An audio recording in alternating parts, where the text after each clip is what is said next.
el principio de la sabiduría es el temor del Señor. Existe el temor reverente de Dios. ¿Cómo podríamos definir este temor? ¿Es acaso miedo?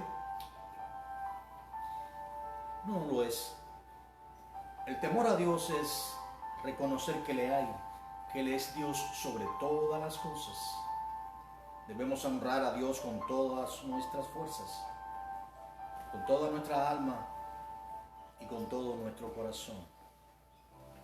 Reconocer que Él es nuestro Creador, que Él nos llamó y nos puso un nombre, y que Él es el Todopoderoso, que todo lo que existe fue hecho por su mano.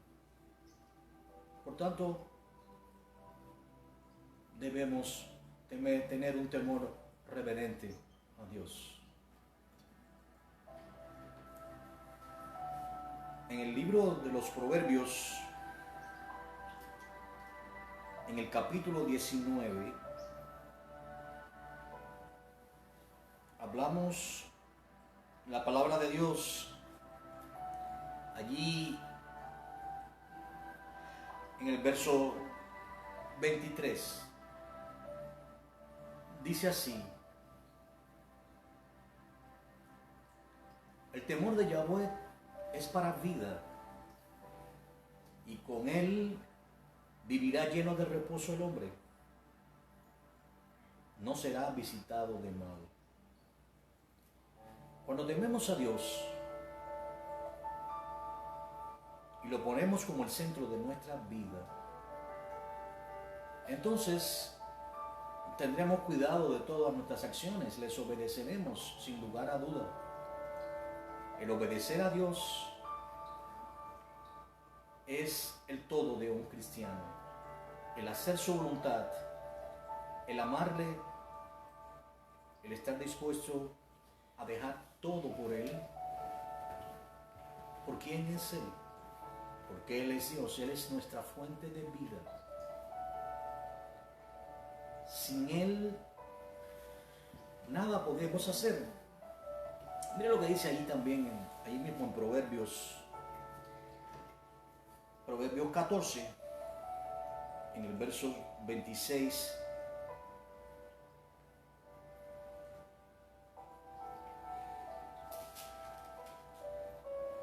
Y 27. En el temor de Yahweh está la fuerte confianza, y esperanza tendrán sus hijos. El temor de Yahweh es manantial de vida para apartarse de los lazos de la muerte.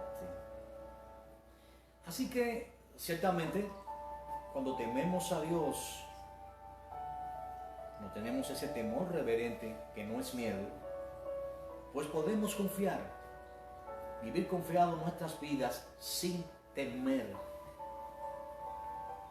a nuestro andar por este mundo. Porque existe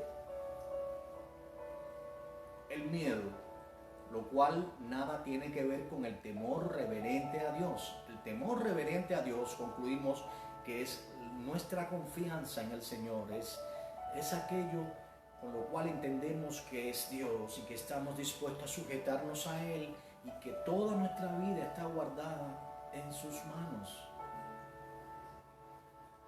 Por eso le tememos y por eso le amamos. El temor reverente a Dios es inherente también al amor que tenemos por el Señor. Nosotros le amamos a Dios y le tememos. Sin embargo, cuando el primer hombre, Adán, fue tentado por su esposa, Eva, y comió de aquel fruto del cual Dios le había dicho que no comiera, pues en ese instante los ojos fueron abiertos de Adán y se dio cuenta que estaba desnudo, así que se escondió en el jardín del Edén y oyó la voz de Dios llamándole: Adán, ¿por qué te has escondido? Dijo: porque estaba desnudo. Así que aquí Adán, que hablaba con Dios y Dios se comunicaba con él por primera vez, tuvo miedo a Dios. Porque había pecado. Porque junto con el pecado entró la muerte, junto con la muerte entró el miedo. En ese momento se vio desnudo y tuvo miedo de Dios. Sin embargo, Dios les hizo hojas de higuera, les cubrió con hojas de higuera, y pues a partir de ahí el hombre comenzó a temer. El temor es lo opuesto al amor. Dice allí en Primera de Juan, en el capítulo 4 y en el verso 18, que en el amor no hay temor, sino que el perfecto amor echa fuera el temor, porque el temor lleva en sí castigo. ¿Entendemos esto? De donde el que teme no ha sido perfeccionado en el amor de Dios. ¿Cómo es esto? ¿Cómo es el temor del castigo? Bueno, hay personas que están esclavizadas por el temor, por el miedo, miedo al futuro, miedo a la muerte, miedo a lo que le pueden ocurrir a sus hijos, miedo a incluso mudarse de país, por ejemplo, emigrar. Hay diferentes tipos de miedo. Miedo a perder el trabajo. Hay personas que viven aterrorizadas por perder el trabajo, por perder su casa, por perder sus posesiones. Ahora, cuando el temor toma lugar en una persona, entonces comienza a esclavizar a este, porque este temor no viene de Dios.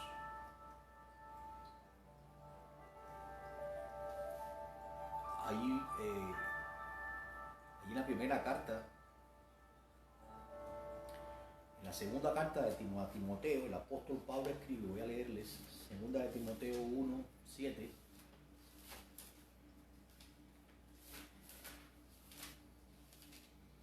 Dice allí: porque no nos ha dado Dios espíritu de cobardía o de temor, sino de poder, de amor y de dominio propio. Es decir, ahora podemos entender que este espíritu de temor no viene de Dios, sino que viene del maligno. El maligno utiliza el temor como una herramienta para esclavizar a los seres humanos. Es por eso que algunas personas viven buscando amuletos, viven buscando protecciones de diferentes tipos. En el mundo religioso esto es común. Por ejemplo, en el mundo católico las personas usan escapularios, usan azabaches. En el área de diferentes religiones, las religiones sincretistas, por ejemplo, como las que practican la santería o la hechicería, utilizan resguardos y protecciones, precisamente porque creen que esos resguardos o protecciones que les prepara sus líderes religiosos, los brujos, pues creen que hay algún componente dentro de estas protecciones o espíritus que les podrían proteger. Lo cierto es que estas personas no tienen al Señor en su corazón, y es por eso que el espíritu de temor viene de parte de Satanás, el cual les esclaviza. Al estar esclavizados, las personas no pueden funcionar. Miren, hay personas que tienen ataques de pánico. ¿Sabe lo que es un ataque de pánico? Es una persona que frecuentemente comienza a sentir sudoración, comienza a sentir un temor inexplicable al futuro.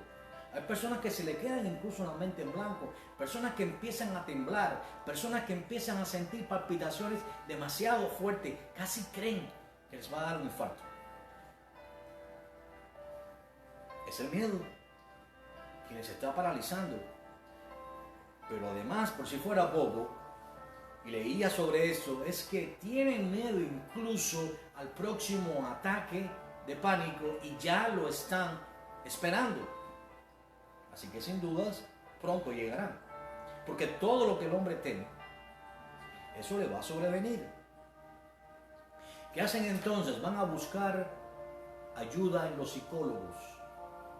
Van a buscar entonces ayuda en los fármacos y comienzan a medicamentarse, a tomar alimentos, a consumir píldoras que son drogas y que van a hacer un efecto que en nada va a solucionar, porque esto es un problema espiritual. Esto no es un problema que ninguna droga puede cambiar. Las personas comienzan entonces a tomar pastillas sedantes y comienzan a quedar sus mentes como que en un estado de quietud, quedan adormilados, quedan anonadados por un tiempo. Ese es el efecto que produce la pastilla. Pero apenas el efecto de la pastilla concluye y dejan de estar en un estado de letargo, pues entonces vuelven a una situación aún peor. Y cada vez estas situaciones se van aumentando, se van incrementando.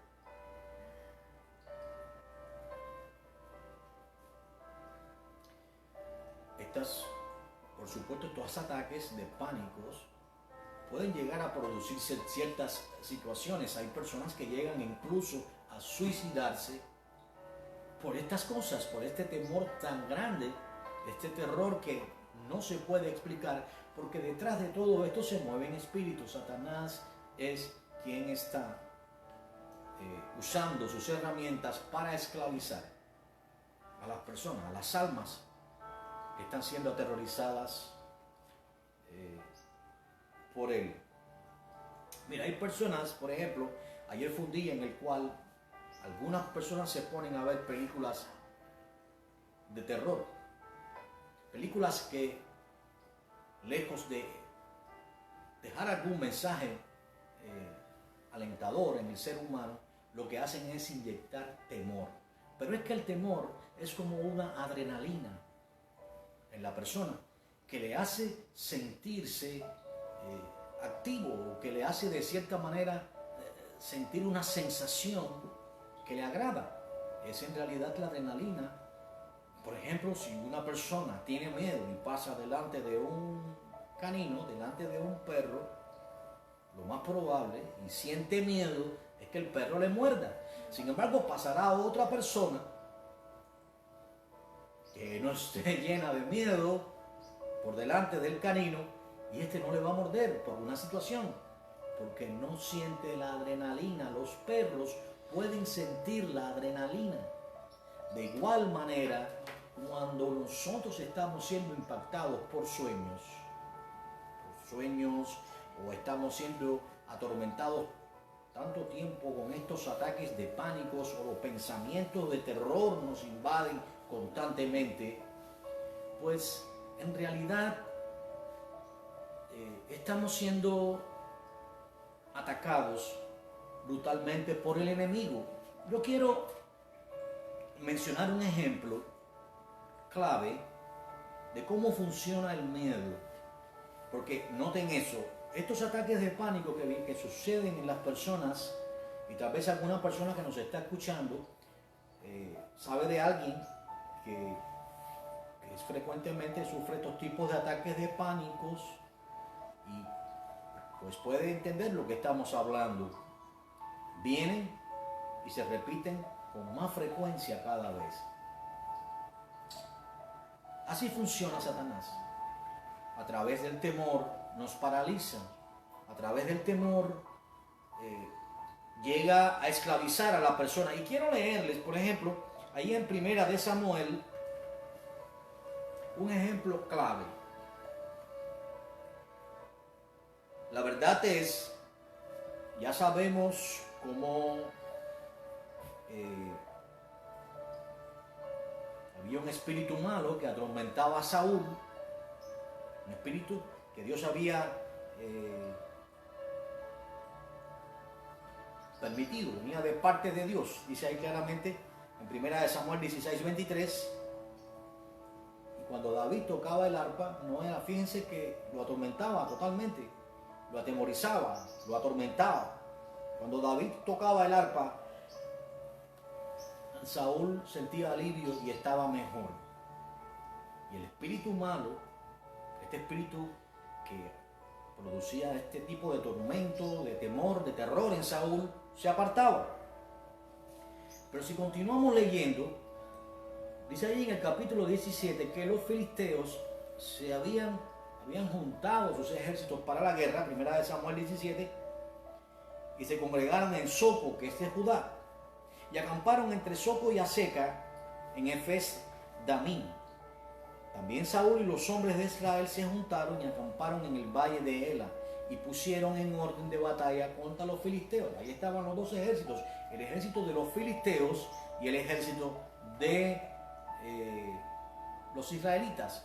Los filisteos estaban sobre un monte a un lado e Israel estaba sobre otro monte al otro lado y había un valle entre ellos. Ahora miren esto. Salió entonces del campamento de los filisteos un paladín, el cual se llamaba Goliat de Gat y tenía de altura 6 codos y un palmo. Si pudiéramos traer a medida actual esto, serían 2 metros y 90 centímetros. Serían aproximadamente cerca de 3 metros de altura. Era la estatura de Goliat. Pero además lucía impresionante, porque dice que traía un casco de bronce en su cabeza y llevaba una cota de malla, y era el peso de la cota 5000 ciclos de bronce. Es decir, pesadísimo. Sobre sus piernas traía grebas de bronce y jabalina de bronce entre sus hombros. El asta de su lanza era como un rodillo de telar, y tenía el hierro de su lanza 600 ciclos de hierro, e iba su escudero delante de él. Ahora comencemos a entender el funcionar del enemigo. Imaginémonos a este hombre gigante, gigantesco, que salía a atemorizar a los israelitas y estaba frente a ellos, y sale en nombre de los filisteos, porque se paró y dio voces a los escuadrones de Israel diciéndole: ¿para qué os habéis puesto en orden de batalla? ¿Entendemos esto? ¿Para qué van a batallar contra mí? ¿No soy yo el filisteo y vosotros los siervos de Saúl?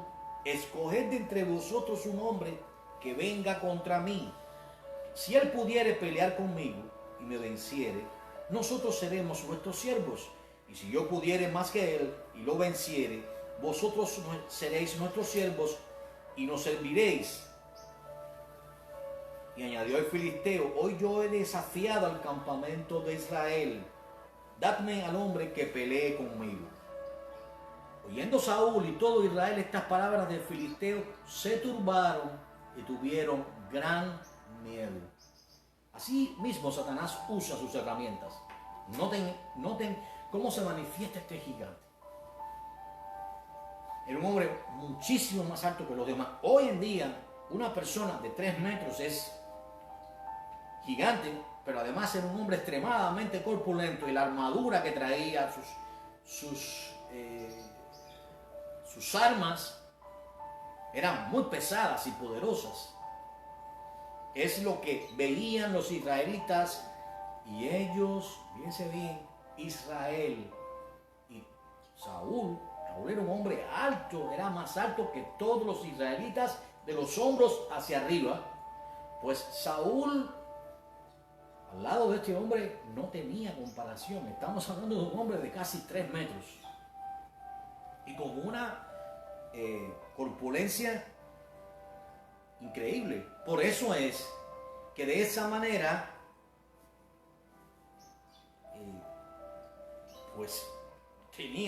había inyectado un gran temor. Bueno, ya sabemos que allí estaba David, de Belén de Judá, hijo de Esaí, y David había ido y había vuelto, dejando a Saúl para apacentar las ovejas de su padre en Belén. Pero noten esto, venía el filisteo por la mañana y por la tarde, y así lo hizo durante 40 días. Es decir, miren todo el escenario. Estaban los israelitas con su rey a la cabeza, Saúl. David había ido con su padre a apacentar las ovejas, luego regresa y del lado de acá salía el filisteo, aquel con su escudero, y desafiaba a los israelitas por la mañana y lo hacía por la tarde, inyectándole temor. Los israelitas estaban paralizados de miedo. No se atrevían a accionar, porque el miedo paraliza, porque en el temor, en el inyectar temor en una persona está el castigo de Satanás.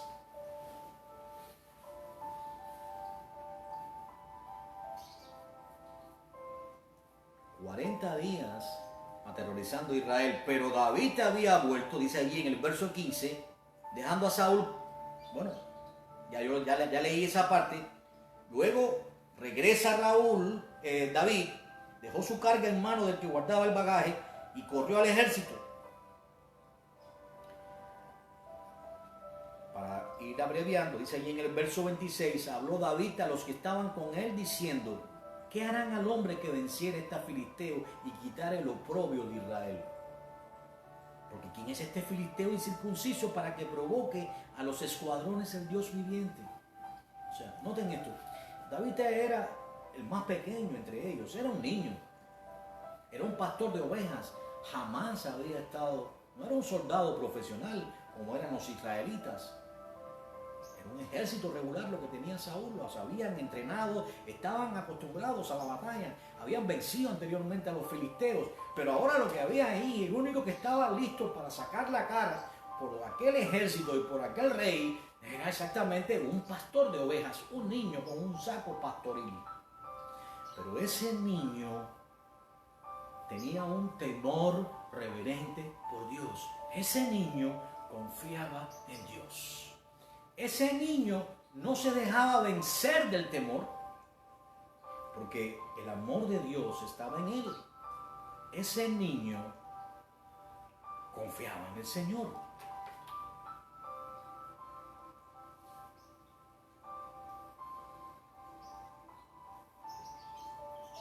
Oyéndolo hablar Eliab, miren esto, su hermano propio, con aquellos hombres se encendió en ira contra David y le dijo: ¿para qué has descendido acá? Fíjense bien esto de parte del propio hermano carnal de David. Miren cómo el enemigo acciona. ¿Para qué has ascendido? A veces el enemigo incluso usa a nuestra propia familia. ¿Para qué has descendido acá?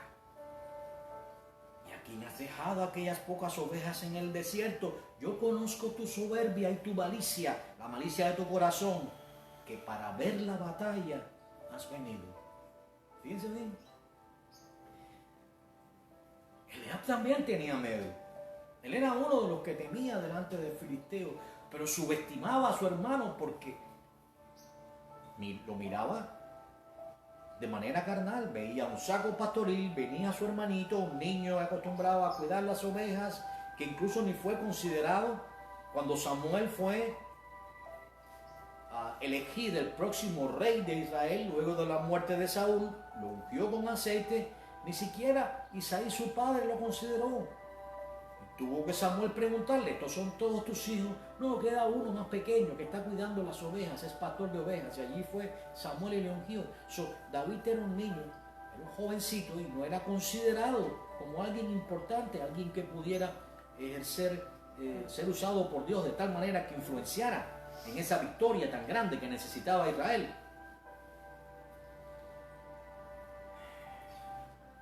David respondió: ¿Qué he hecho yo? ¿No es esto mero hablar? O sea, David no entró en detalles con su hermano. En ese momento él no quiso, él estaba enfocado.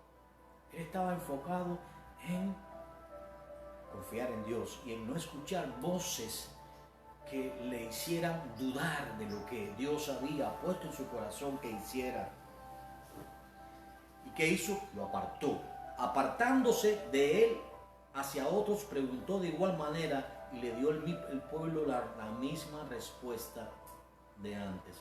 Y como nadie se atrevía a enfrentar al gigante, entonces Saúl acudió al jovencito y llamó a aquel muchachito y le dijo: ven.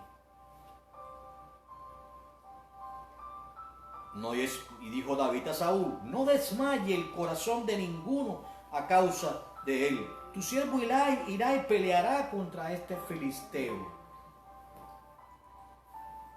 No podrás tú ir contra aquel filisteo, le dijo Saúl, porque tú eres muchacho y él un hombre de guerra desde su juventud. ¿Entendemos esto? ¿Qué dicen las Escrituras? Nuestras armas no son carnales, sino poderosas en Dios para destrucción de fortalezas. Pero Saúl y todos aquellos que son impactados por el temor no son capaces de entender que no es la psicología, que no son las píldoras ni las drogas que les recetan sus doctores quienes pueden librarles del miedo, sino que es solamente el arrepentirse de sus pecados y el venir al Señor y poner en Él su confianza, como iba a hacer David. Ahora, comenzó todo esto, comienza la descripción de David explicando cómo él defendía las ovejas de su padre, fuese león, fuese oso, pues él lo mataba en defensa de las ovejas y ahora iba a hacer lo mismo. Miren la declaración de David: nada más lejano al miedo. David no se dejaba ponzoñar por este dardo venenoso que salía por la boca del filisteo, porque es la manera de inyectar terror. Este filisteo incircunciso será como uno de ellos, como el león, como el oso. ¿Por qué? No porque yo sea fuerte, no porque yo tenga las mejores armas, sino porque ha provocado al ejército del Dios viviente. ¿Entendemos esto? Así que entonces se preparó para la batalla, se ciñó su espada, la espada, se probó los vestidos de Saúl y le dijo: yo no puedo andar con esto porque nunca lo practiqué. Y David echó de sí todas aquellas cosas. Así que fue entonces a echar mano de las herramientas que usaba, de las armas que usaba para combatir al león y al oso. Una onda, simplemente una onda. Con su piedra, tomó su cayado en su mano y escogió 5 piedras lisas del arroyo y la puso en el saco pastoril, en el zurrón que traía, y tomó su honda en su mano y se fue hacia el filisteo. Ahora el filisteo lo vio. Así Satanás nos mira cuando nosotros nos ponemos en la brecha en el nombre del Señor. Y él pues les dijo: ¿soy yo perro para que vengas a mí con palos? Estamos ante una grave circunstancia a veces. Estamos a punto de perderlo todo. Y todo parece indicar que es inminente lo que va a ocurrir. ¿Cómo accionar en momentos así? La manera en que David lo hizo nos da una media. Dijo luego el filisteo a David: miren aún la inyección de temor. Ven a mí y daré tu carne a las aves del cielo y a las bestias del campo. Entiendan imagínense aquel gigante con todas aquellas indumentarias, con su escudero, un soldado profesional, probablemente era un mercenario. Era un mercenario alquilado para la guerra de los hijos de Refaín. donde habían, porque bueno, el hermano de Goliat era más grande que él, quiero que sepan esto, era más alto aún que él.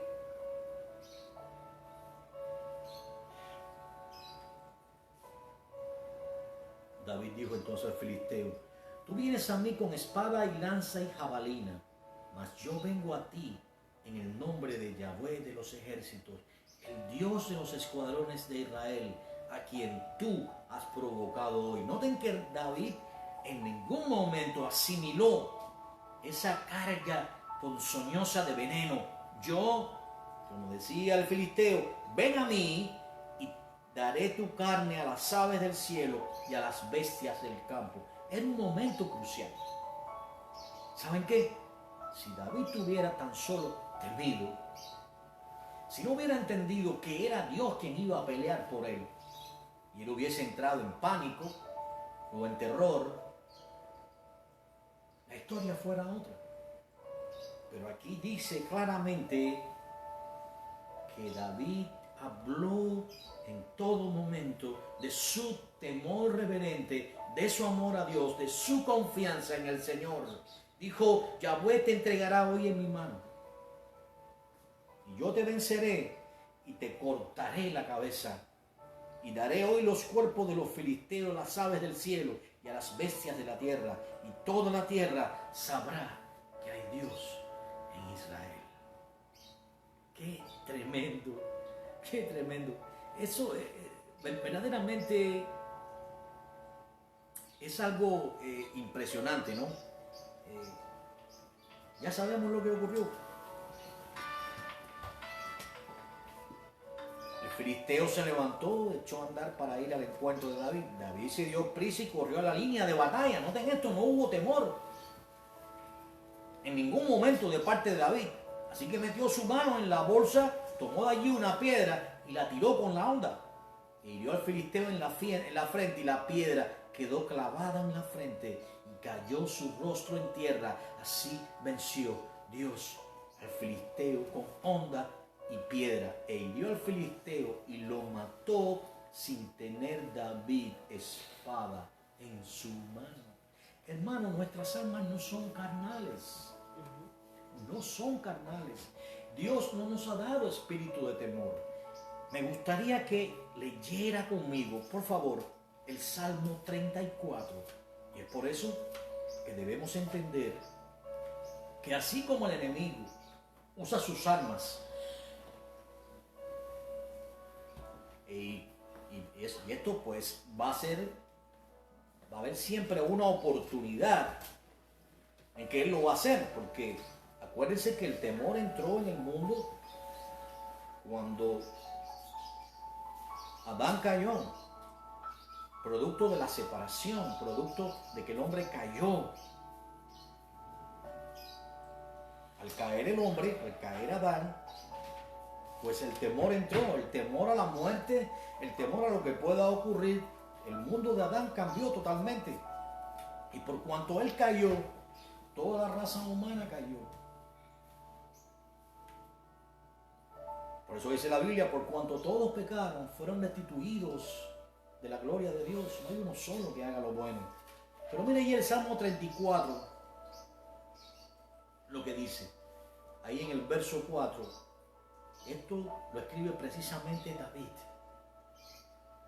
Busqué a Yahweh, y él me oyó, y me libró de todos mis temores. Los que miraron a él fueron alumbrados, y sus rostros no fueron avergonzados. Este pobre clamó, y le oyó Yahweh, y lo libró de todas sus angustias. El ángel de Yahweh, entiendan eso, acampa alrededor de los que le temen. Ya que hablamos del temor reverente de Dios, no del miedo que sentían los israelitas y Saúl a la cabeza de aquel filisteo, miedo el cual no invadió a David, sino aquí ahora hablamos del temor reverente a Dios. El ángel de Yahweh acampa alrededor de los que le temen y los defiende. Dichoso el hombre que confía en él. Temed a Yahweh vosotros sus santos, pues nada falta a los que le temen. ¿Por qué entonces temer? ¿Por qué temer a qué pueda hacernos el hombre? Como decía el Señor, no temáis a los hombres, a los que pueden matar su cuerpo. No es a ellos a quien tenemos que temer. Nuestro temor reverente solamente es hacia Dios, sino que tenemos que temer verdaderamente a aquel que sí puede no solamente quitar el hálito de vida, retirar su aliento de nosotros, pero también echar el alma de una persona que desprecia a Dios en el infierno.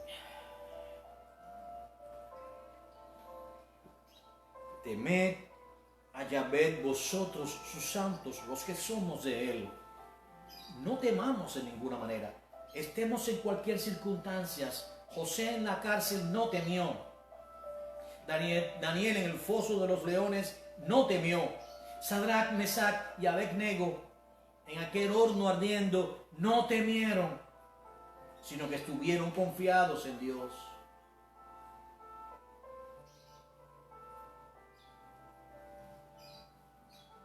Dijo Nabucodonosor a Sadrach, Mesach y Abednego: no se van a adorar, no van a adorar la estatua que he levantado. Y dijeron: no, Señor, no, Rey, no lo haremos. Solo ante Dios nos inclinamos. Él nos librará de la muerte. Y si hemos de morir, que muramos. Amados, el gozo nuestro debe ser la confianza en Dios. Mira lo que dice: los leoncillos necesitan y tienen hambre, pero los que buscan a Yahweh, los que buscan al Señor, no tendrán falta de ningún bien. Así que si tememos a perderlo todo, recordemos las palabras del Señor. Estemos contentos con el sustento y con la vida. Él se va a encargar de proveernos en nuestra necesidad. Él ha dicho: no he visto justo desamparado, ni su simiente que mendigue pan. Entonces, ¿por qué debemos de temer? ¿Por qué temer a la muerte? ¿Es correcto temer a la muerte? ¿Qué dice la palabra de Dios? Estimada a los ojos de Yahweh es la muerte de sus santos. Imaginemos al apóstol Pablo. Él había predicado: para mí el morir es ganancia y el vivir es Cristo. Pero un día un emperador malvado decidió decapitarlo. Imaginemos al apóstol caminando hacia el cadalso. Aquellas palabras venían a su mente: para mí el morir es ganancia y el vivir es Cristo. No sé qué escoger, si estar con vosotros, porque deseara yo partir. Y ahora era el momento de poner a prueba aquellas palabras. Probablemente la visión de aquel cadalso podría impresionar al apóstol. ¿Qué creen? Yo pienso que no. El apóstol sabía perfectamente el precio que debía pagar. Y allí caminó valientemente frente al cadalso. Y Saulo de Tarso, aquel perseguidor de la iglesia, que echó a tantos en la cárcel, que estuvo dispuesto a sostener la ropa de Esteban, fue decapitado. ¡Qué tremendo! ¡Qué tremendo! No temáis a los que matan el cuerpo, mas vuestra alma no pueden matar, sino más bien temed a aquel que no solo puede quitar el hálito de vida de vuestros cuerpos, sino además echar vuestras almas en el infierno.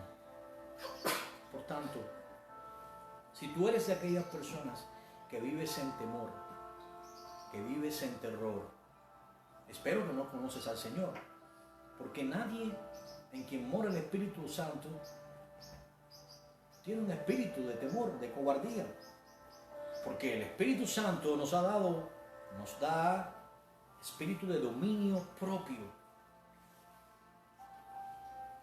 Por tanto, no tenemos que temer, no hay temor en nosotros, nuestra confianza está puesta en el Señor.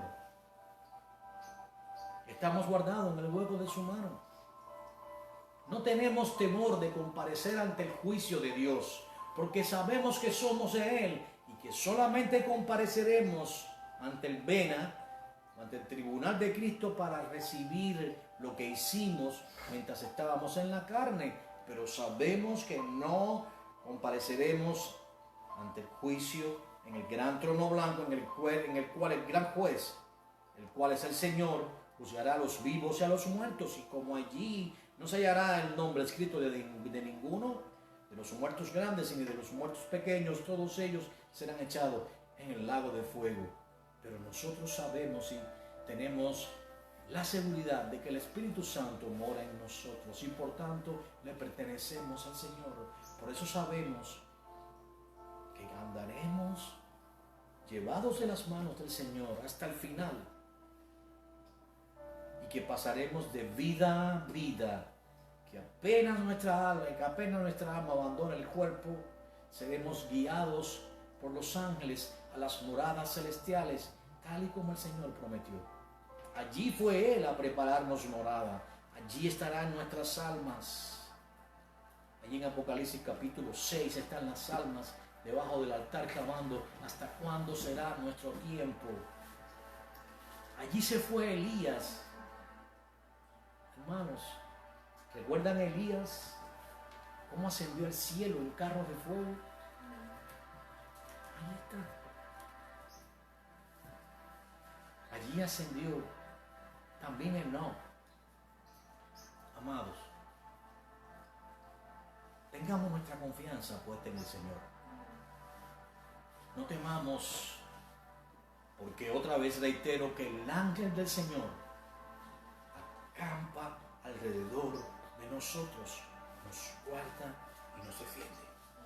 Si usted no conoce al Señor y está esclavizado al miedo, es constantemente aterrorizado por ataques de pánicos que van y vienen, y tiene temor al próximo ataque, y tiene temor a sentir su corazón que palpita con fuerza, y tiene temor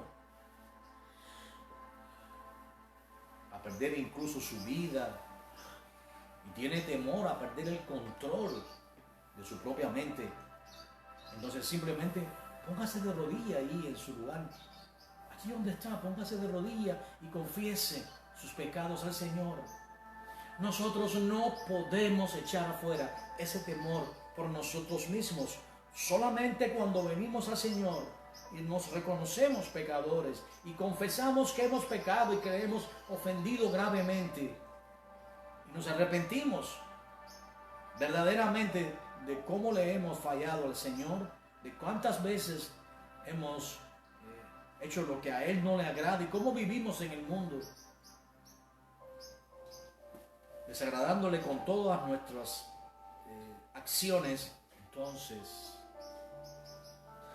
nos reconocemos todo eso y le decimos: Señor, perdóname, he pecado, límpiame con tu sangre preciosa. Confieso que he estado viviendo sin Dios y sin esperanza, pero hoy, Señor,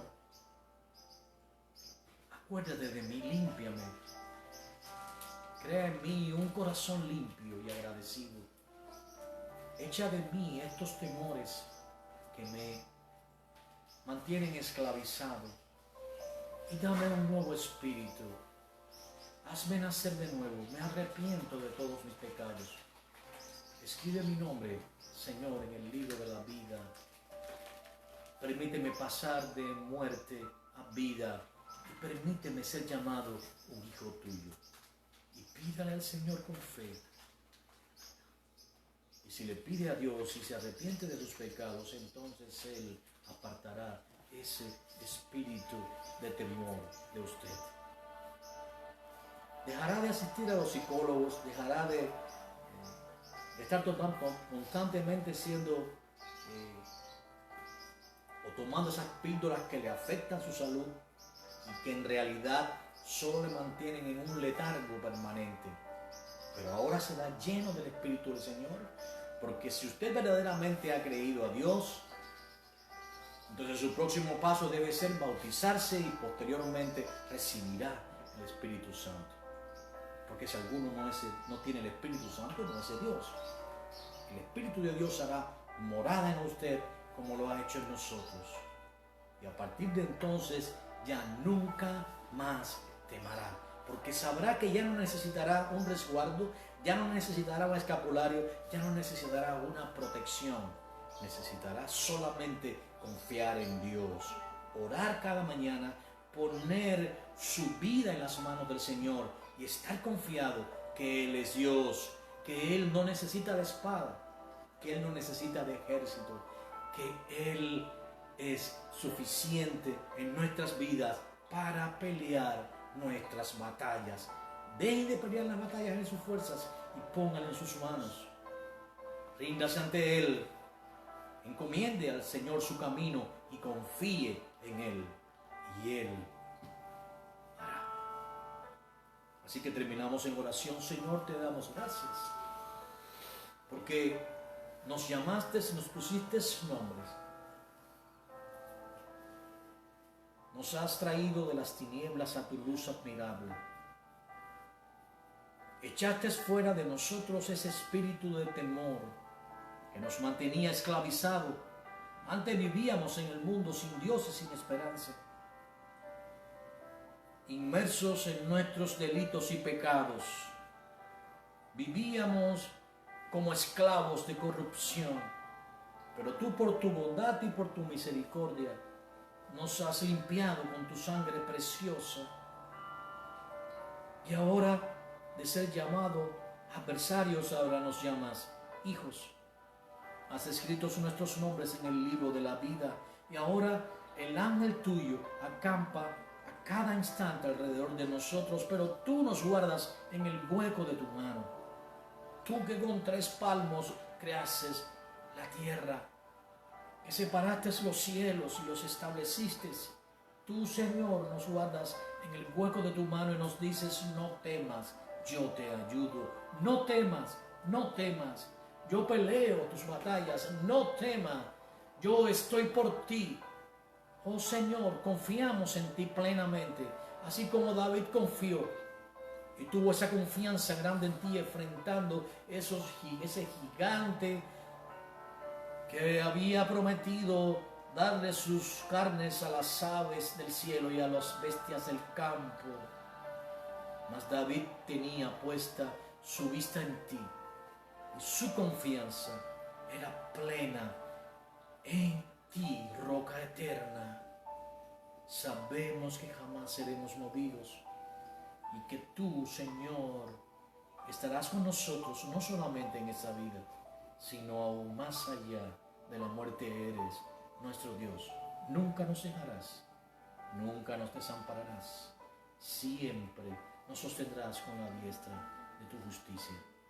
Te damos gracias, Señor, porque nos has preparado en esa nueva Jerusalén en la cual estaremos un día, cosas que ojos no vio, ni subió jamás a corazón de hombre. Oh Dios, te damos gracias por ese depósito que has puesto en nosotros por tu Santo Espíritu. Gracias, Señor, y todo te lo pedimos en el nombre de tu Hijo amado, Yeshua, oramos. Amén y amén. La paz del Señor sea con cada uno. Dios les bendiga.